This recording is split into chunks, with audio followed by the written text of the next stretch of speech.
Welcome back, all our listeners. We just truly appreciate you that you're taking your time out of your busy day to be with us. So we truly appreciate that. And we're hoping that we're definitely elevating your thinking when it comes to conflict resolution. Okay, these are just a few more categories that we just want you to think about. And in fact, you're going to have conversation about this, maybe with your circle of friends that are listening with you, or your family. And so as we discuss values, differences, status, perception, divergent goals, and diversity and sensitivity, as well as role obligations, there's just a few other things I want you to think about. Again, competition.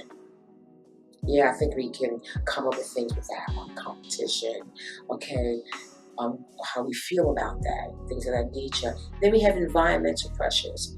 And look at it right now, we're at 98 degrees, and yesterday was 100.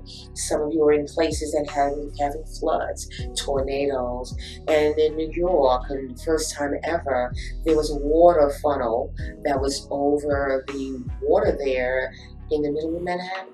Never had that before. So we have various environmental pressures that we're having to deal with. This is causing conflict, not just with human beings, Right. but with animals as well. In our climate, things of that nature. Global warming, we're not even going to go there, but you know that. And then scarce resources. That's also something that keeps us at odds with one another. Right. Scarce resources. Some of us never have enough. Others are dealing with something that's very minute. Right. Some of us are just in the middle. We have various levels, and many folks are doing things in their neighborhoods, in their cities, in their towns, and states, and throughout the country to try to change that dynamic. Right. You know, so some scarce resources don't have to do with education, as well as our food and clothing and things of that nature, and shelter. So this is just some of the things for us to think about. Conflict comes in many stages. Right. It's in many forms, but you can find it everywhere. No one is not experiencing this, but we do have different levels in which we experience it. So that's important for us to understand.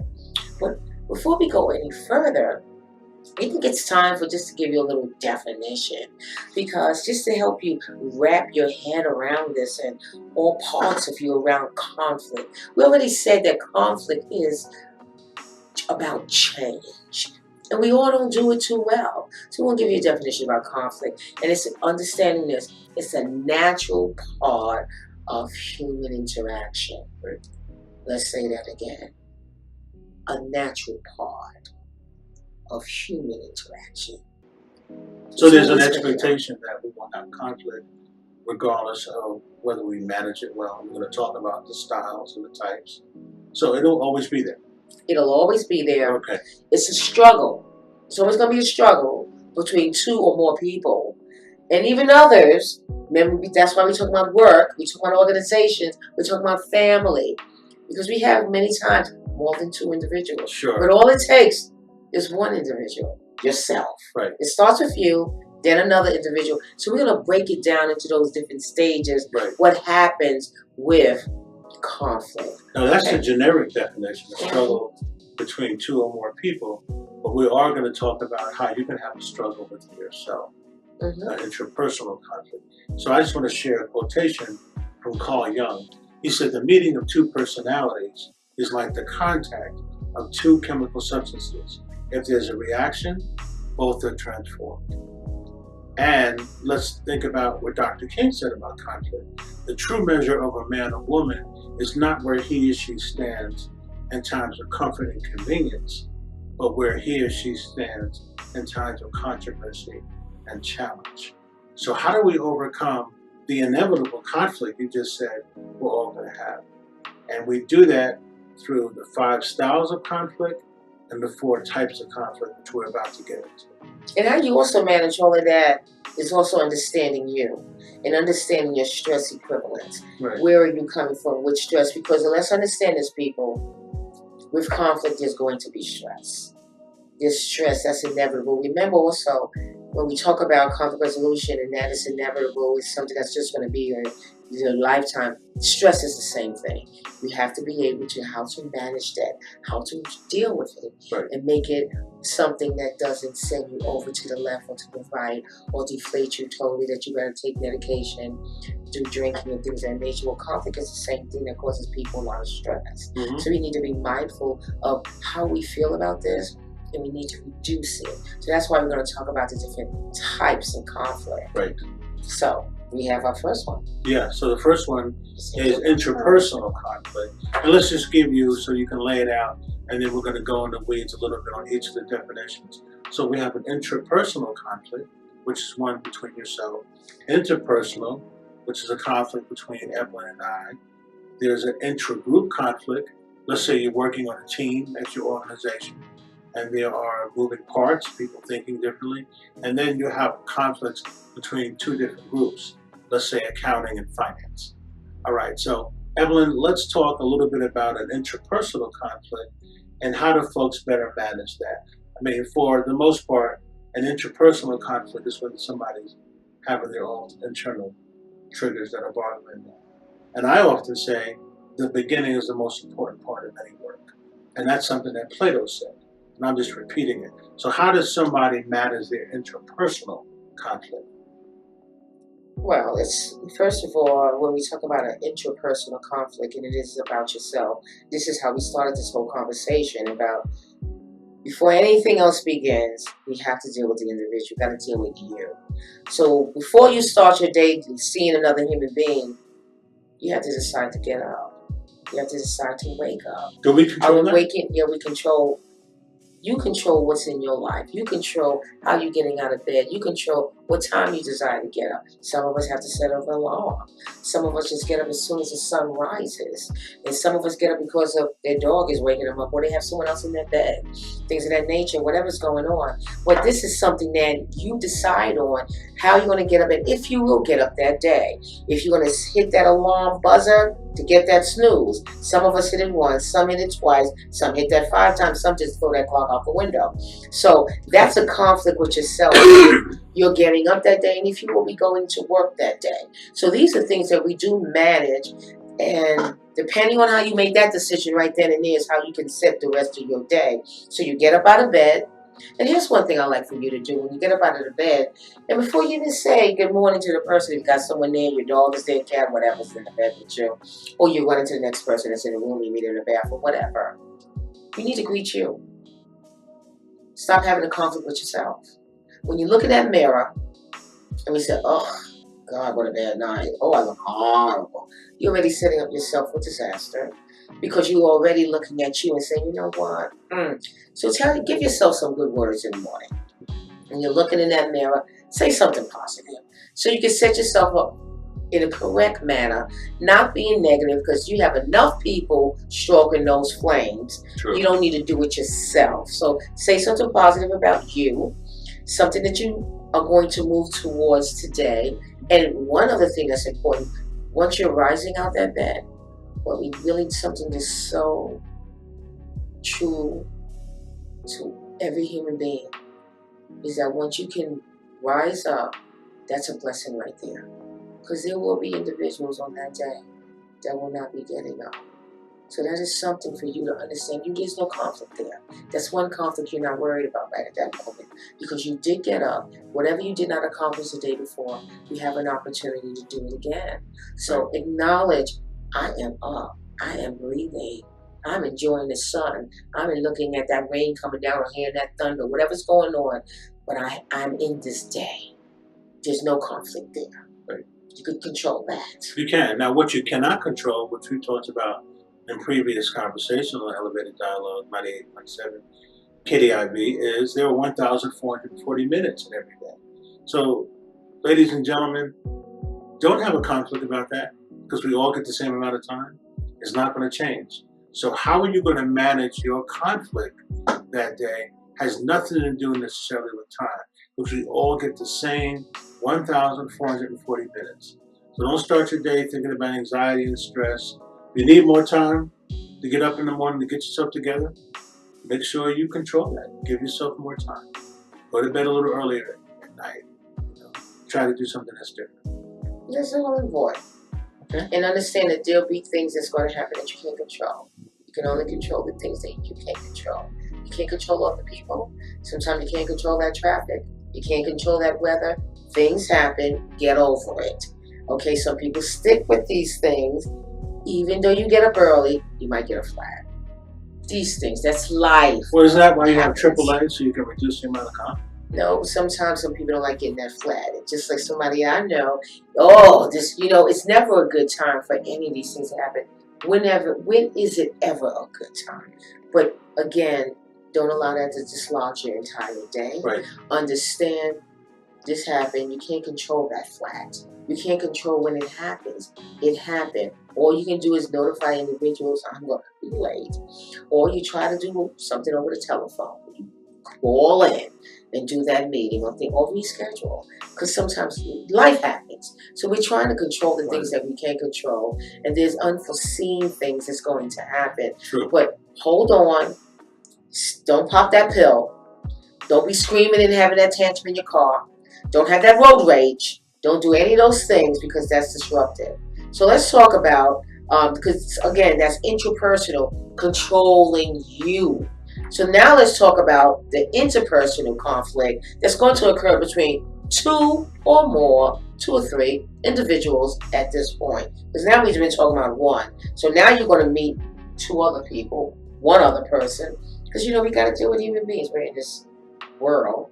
And that is going to be something now. They might have a conflict. Both might have a conflict. Now you got three conflicts sitting in this classroom or sitting at your workplace. How are you going to handle that? Or at the breakfast table.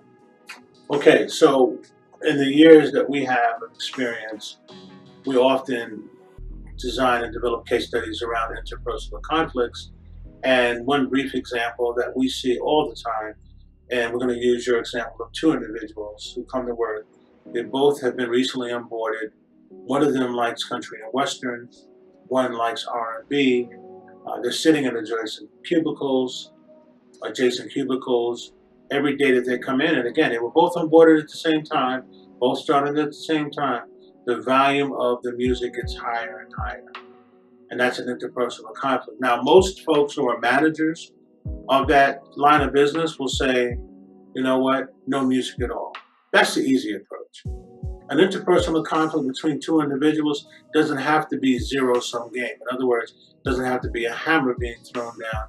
Why can't they talk and negotiate with each other about ways they can both enjoy their music? Maybe on Mondays and Wednesdays, one can listen to music. Tuesday and Thursdays, the other. And on Fridays is a quiet day, or they choose a different type of music. That sounds good. And the other thing they can do is get headphones.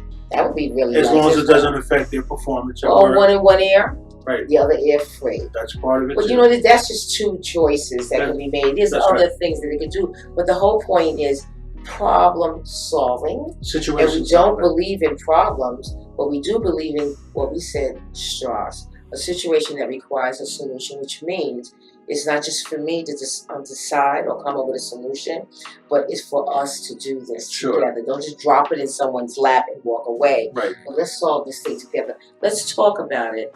And when you can talk to another human being about a situation, then is everyone's valuing what's going on. Right. Everyone's having some input as long as you're listening. Mm-hmm. And we tend to really listen to one another if it concerned both parties. Right. Because we have something on the table together and it needs to have a resolution. Right. So we can do this and we can do that in a mild manner. Right. Be civil to one another. Sure. Let's just listen and we'll resolve it. And if we resolve it together, it'll work out. And then sometimes things change. We'll come back to the drawing board. That's right. We'll do it again. So we're going to take a short break and we'll be back. KDIV 98.7. Voice of the West. Okay, so when we broke, and thanks so much for our listeners. We appreciate you from all around the world, domestically, stateside, as Evelyn said, north, south, east, and west. We have friends we know that are listening in Panama and anywhere else you are in the world. We want to give you a shout out to make sure that you're with us for Transformational Thursdays. And so here's the thing. we were talking about the types of conflicts, and let's just go over them a little bit again. We've already started talking about two of them. One was an interpersonal conflict, which Evelyn really talked about extraordinarily well, and then we talked about an interpersonal conflict between two individuals. So now I'm going to ask Evelyn about an intra-group conflict. What does that look like, and how do we make sure that we can minimize the amount of collateral damage that occurs from an intrapersonal or intra-group conflict? So this is a conflict that occurs within a group, one group. We're going to have some conflict. We're going to have some differences of opinion in whatever approach that we take.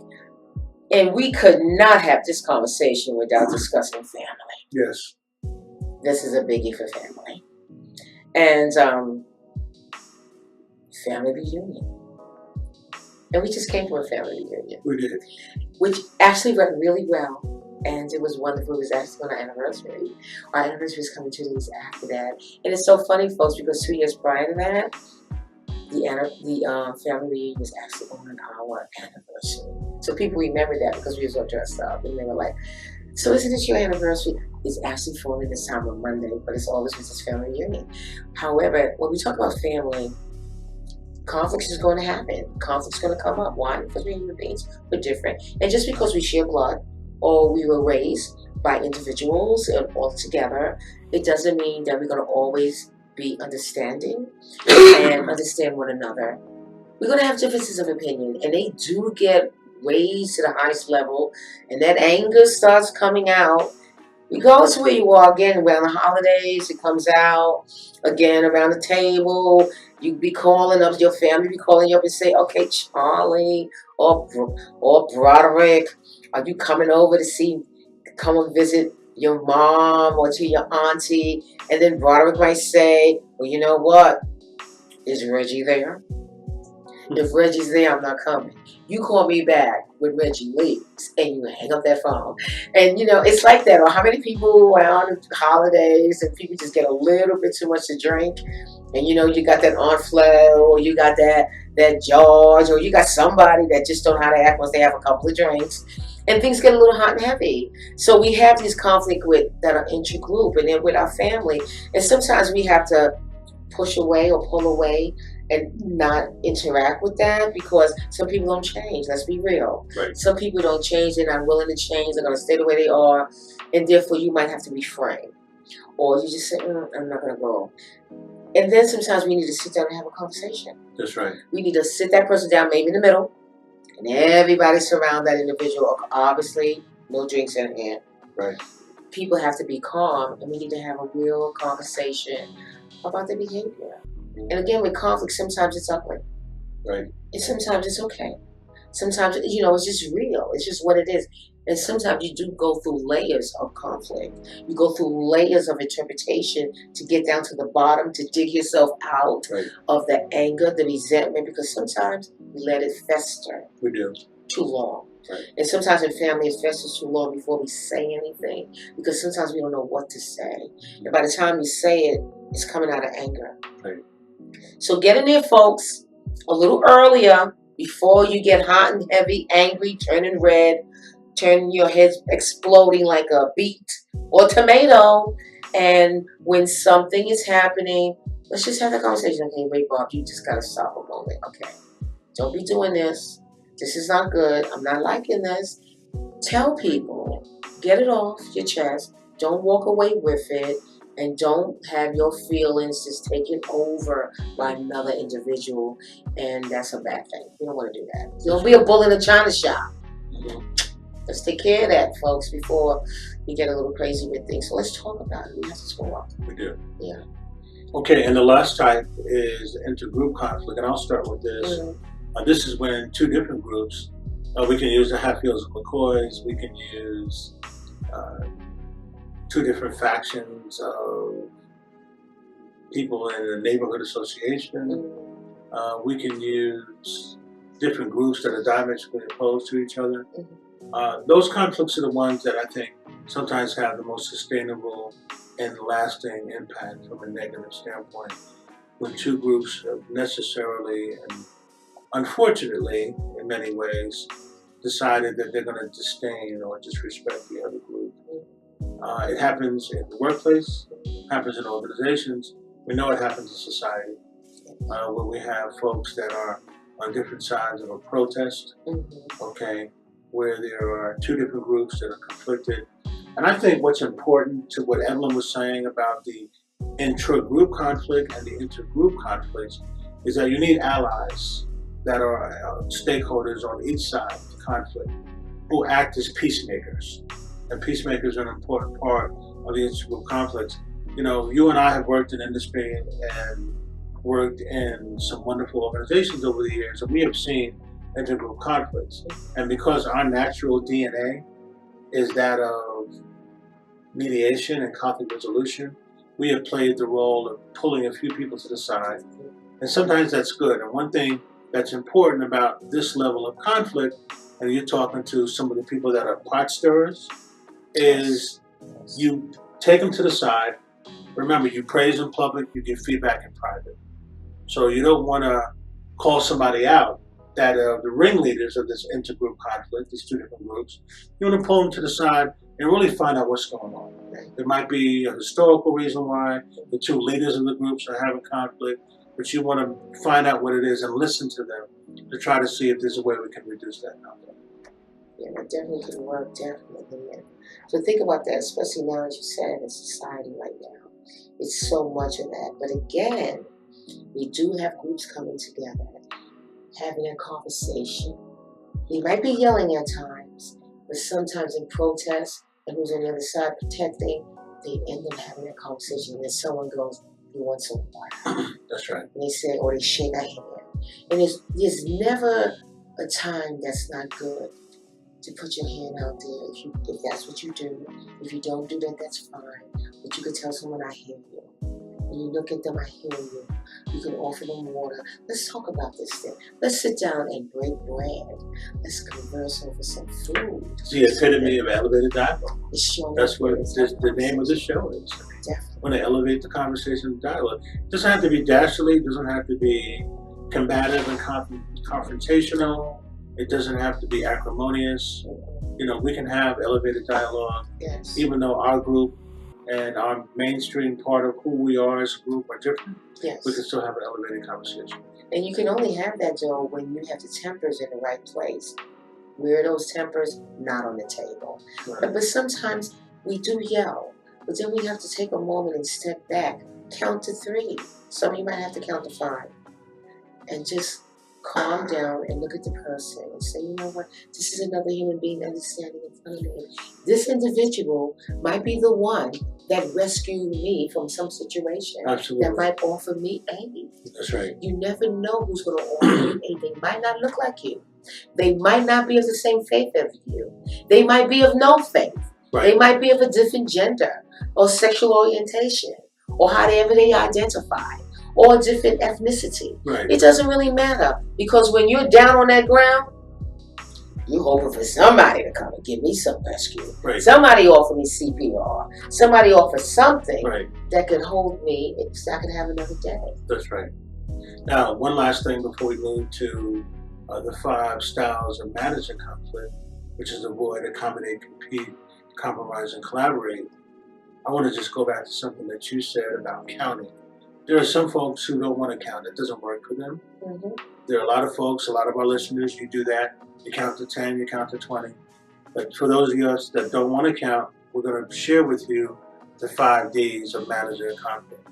You decompress, you diffuse, you de-escalate, you disarm, and you deflect. So again, decompress, diffuse, de-escalate, disarm, and deflect. And how are they going to do that? And what does that look like? Well, it looks like just like you're counting. And some people, again, do not count. Think about what are the natural repercussions if I say something or do something without taking a pause. Not only will it affect me directly, what residual or indirect impact will it have? What collateral damage will it have on the people around me? How will that affect them? And I think, and you and I have engaged over the last year with a client in the healthcare arena where we talked about sexual harassment. And a lot of time we talk about this game-changing issue that causes a conflict. A lot of folks come to the training and we talk about this, and it's a difficult conversation. It's a crucial conversation, and they don't want to be there because either they feel they're disconnected from it, or they have not been a victim or perpetuator of the behavior. But one thing we say to them very clearly: this may not resonate for you, but think about if you have a child, your daughter, your son, your niece, your nephew, your mom, your dad, your grandmother, would you want them to be subjected to this kind of behavior? And that's what we want to try to do. When we're thinking about the decompression and the diffusing and de-escalating, thinking about in the foreseeable future or the immediate future, what impact will that have on the stakeholders that are important to my life, important to me. So again, folks, it's just a matter of you doing whatever you need to do to take a moment to not engage in what's going to fly out your mouth. Relax. Step back. Be calm. So whether you wish to count, fine. You want to breathe, fine. So what you're saying too is we'll need to be in the moment. You need to center yourself.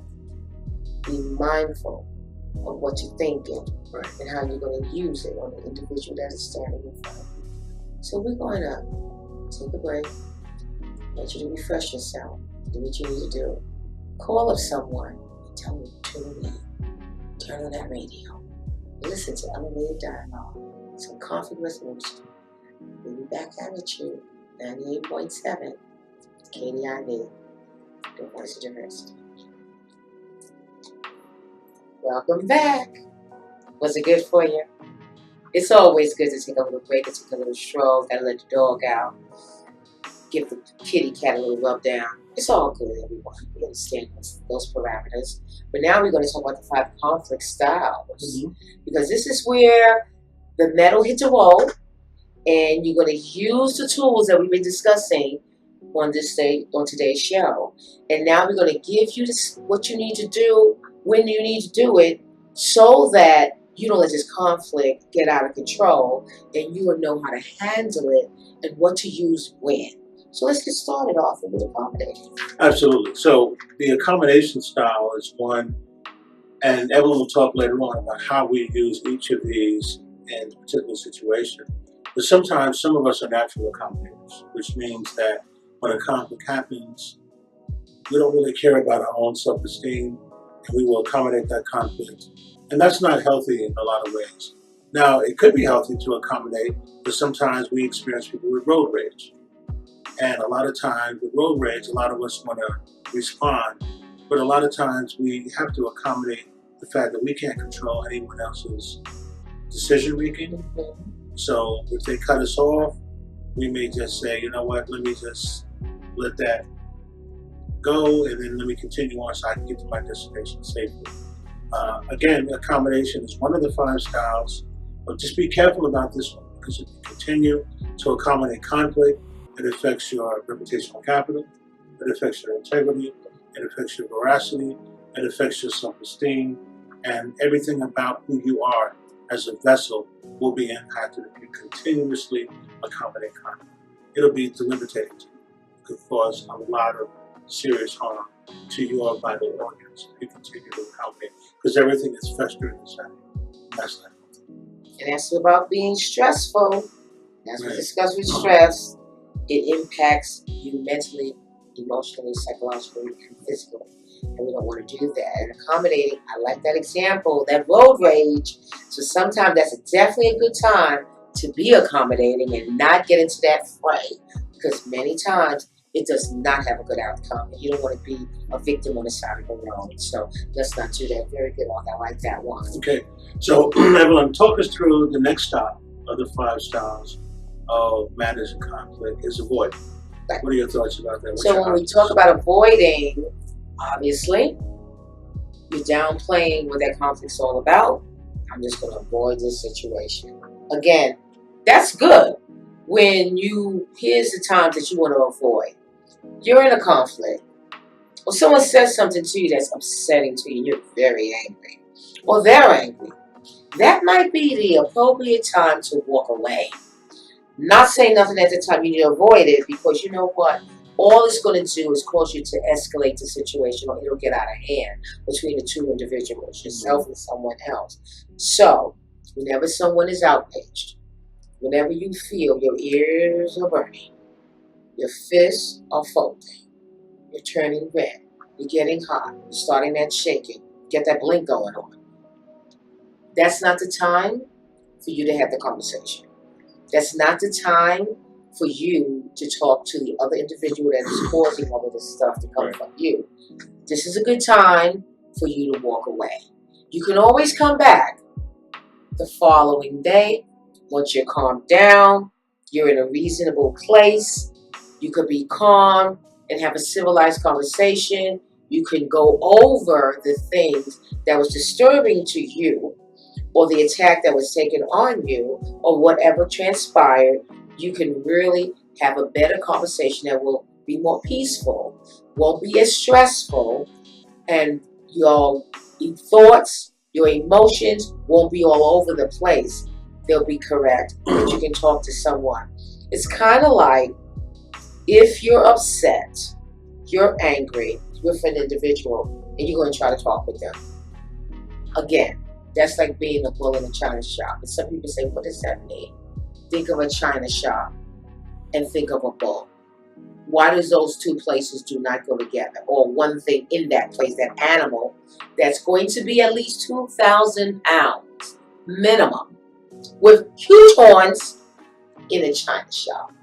Delicate, delicate plates and fine china. And that bull is in there tearing it up because it's angry. Let me out. So you don't want to be that way. So take a moment, walk away, come back when you're calm. You might sometimes, if it's not the next day, you might want to just go out, get some air, get a drink of water, something to calm yourself. You might want to count. You might want to think about the diffusing and, de-escalate. Right. Anything that you need to do so that you can gain your composure before you have the conversation. Now, the other thing with avoidance is this. Don't let that go on too long. Right. You'll be the one that's on that elevator, and you see that individual that's coming your way. You'll be pushing that button so quickly and open them doors would close. Or they're in the elevator. You're about to get on that elevator. You see them in the elevator. You go, you know what? I just started a new diet. I'm exercising. I'm going to take the stairs. You don't want to keep doing that because, again, as Arthur stated about the accommodating, if you do this for too long, it will cause you some issues.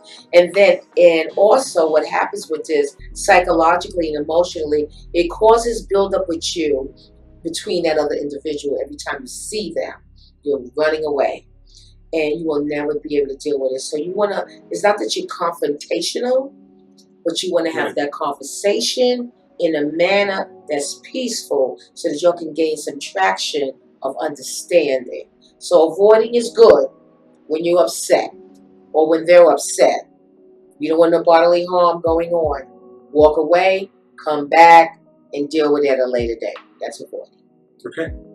Did you want to talk about competing, and then I'll finish with compromising and collaborating?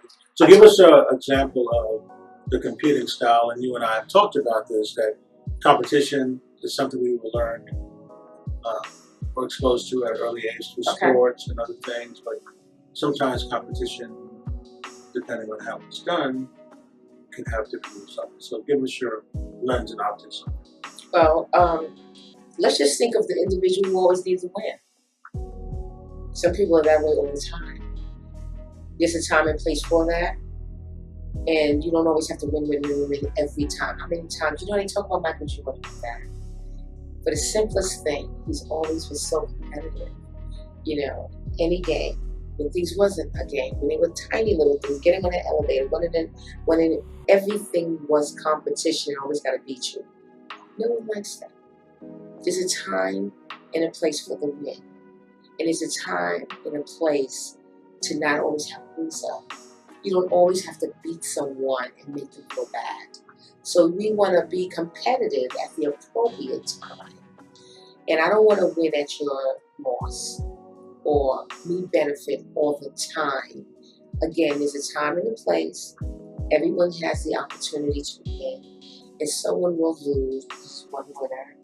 But don't be that one that chooses to do it all the time, even when there's not a competition. You don't have to run a long time. You don't have to be the one that have to beat someone over the head with the bat. You don't always have to want to swing. Take it easy. Time and place. Realize that, and everyone should have an opportunity to win. Everything shouldn't have to be so important that you got to beat everybody down so that you can be the winner and raise that trophy. The trophy in life that we need to understand is that we need to understand other human beings and understand that they're entitled to win, and we don't have to fight over these types of things when it's not necessary. Right. There's a game. When it's a game, let's go for it. When it's just life, let's not do that. Okay? Let's be mindful of that. So no zero-sum game, I'm the winner, you're the loser. So you win graciously and you lose graciously. Yeah, but the winner, those who like to win all the time that are very competitive, do not lose gracefully. No, you learn that because you're busy beating somebody up all the time so that you can win. Don't bully. Don't be that one. Let's be kind, gentle. Win when it is a game and there's a reason for doing so. Absolutely.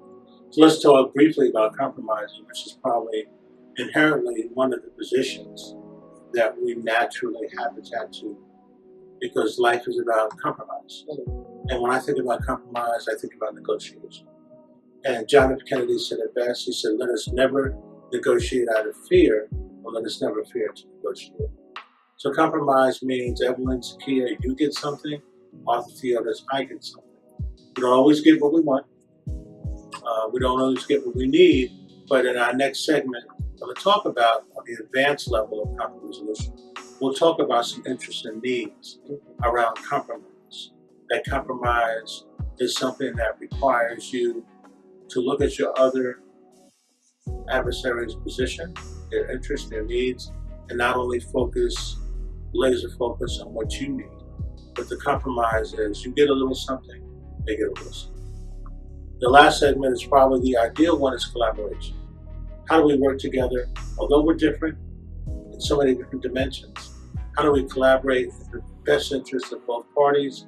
How do we make sure all stakeholders are part of the conversation and we can collaborate together to create a win-win outcome, or as we say in labor relations, create what's called mutual gains. And that's important, truly important for us to understand. And the thing with the 5 styles that we have here is that there's a time and place for each and every one of them. That's right. There will be times, as we explained, of when you're going to use them. But if there's any one of them that you want to use the majority of times, it would be collaboration. It's probably the hardest to get to.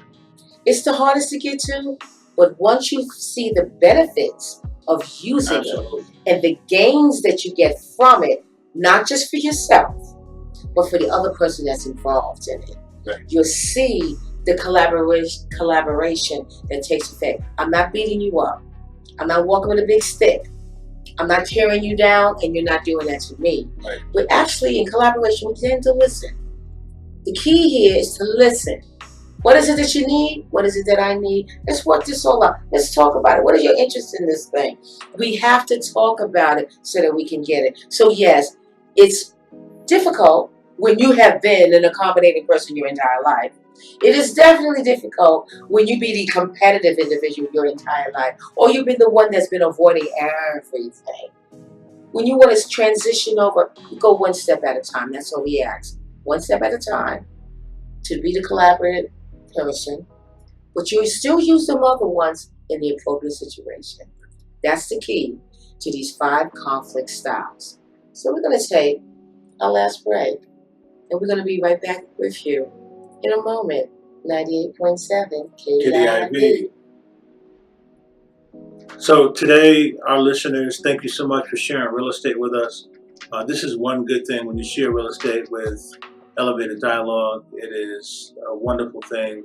We are honored and privileged to be in your space, quite frankly. We just wanted to do a quick recap, a recapitulation of some of the highlights that we talked about today. We started by talking about some of the pillars of the landscape that conflict impacts. We talked about individual, family, organization. work and society.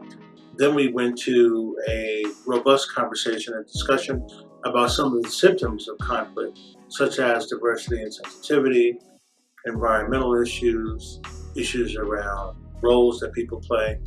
Then we went into the four, if you will, topics around conflict, or if you will, the four types of conflict. And we started with the intrapersonal conflict, the interpersonal conflict, the intra-group conflict, and intergroup conflict. And then lastly, we just talked about the 5 styles of managing conflict that all of us should consider each and every time we interact with others. And that is avoid, accommodate, compete, compromise, and collaborate. And Evelyn Sakia, you've got a few things you want to leave them with? Yes, in preparation for our next time together? Definitely.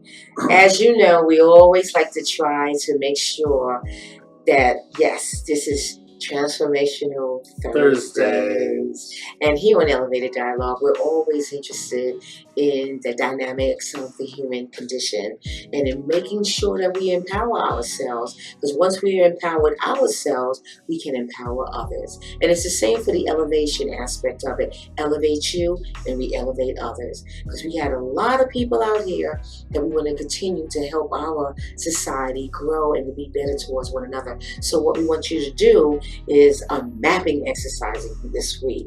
It's a mapping exercise, so visualize this. You're going to have a blank paper, and in the center you make a circle, and you put you in there, self. Then you're going to have different lines coming out, or tentacles, whichever you need. And at the end of each tentacle, you make another circle, which would be great. Because what this is all about for you this week is to see where your conflict is coming from and how much is it impacting you on a daily, weekly, monthly basis so that you can cut that down. See what you don't need no longer in your life that's keeping you down, keeping you in a hostile place, keeping you a prisoner, keeping you popping them pills, drinking and doing behavior that's not you. So, mapping exercise, circle in the middle, put you, self, tentacles out with another circle around, family. Maybe it's particular family, and then another tentacle come from family, might be your mom, your dad, your sister, brother, your auntie, whoever else is in the family that really gets your hair up. Then your other circles going around, your self. What else is extending from you that's causing some issues for you? Where are these people? Maybe it's at your place of worship. Maybe it's in your community group. Maybe it's at school. Whatever it is. Then you look at it, observe it, and then you're going to count which one, and put them in order of the ones that's causing you so much drama, conflict, anger, resentment, tilting you to the left, tilting you to the right, having you don't want to get out of bed. You're going to rank them. And then, when you're finished, we'd like for you to reach out to us. And you can reach out to us on kdivfm@gmail.com. That's kdivfm@gmail.com. And let us know, how did you like that mapping exercise? And what else is on your mind? What else would you like us to discuss and talk about? What's, prompting you in your life or society, or what's going on that you think would be a great topic for us? So again, follow us on Facebook, Voice of Diversity /KDIV 98.7 FM. We're also on Instagram at KDIV, Snapchat, Twitter, Tumblr, and don't forget, download the free app KDIV 98.7 on iTunes or on your Android. Always tune in to our station, KDIV 98.7, on Thursday, every other Thursday, most of the time. That'd be great, because sometimes life happens, and that's just how it is. But we are dedicated to being here with you every other Thursday. So since you listen to us this Thursday, the next week, the following week is when we'll be back on again. So it's always a pleasure talking with you, elevating you, empowering you, hopefully We are inspiring you to continue to live your dreams or to get some dreams and not live in your dreams only, but make them a reality by eliminating the things that you no longer need and being the person that you desire for yourself, for your loved ones, for your significant others, for your pets, or just for you. It's okay, but understand this. We are all in this universe. We're here for a purpose. We like the fact that you spent some time with us. Arthur, ATM, and myself appreciate you being here with us on Thursday, every other Thursday. Katie IV, don't forget, follow us. Don't forget, write us. And we just want to hear what you got to say. We appreciate you. It was a pleasure today talking with you about conflict resolution. Until next time, we'll see you. Be well, be peaceful, be elevated, and continue to joy. Thank you. Thank you.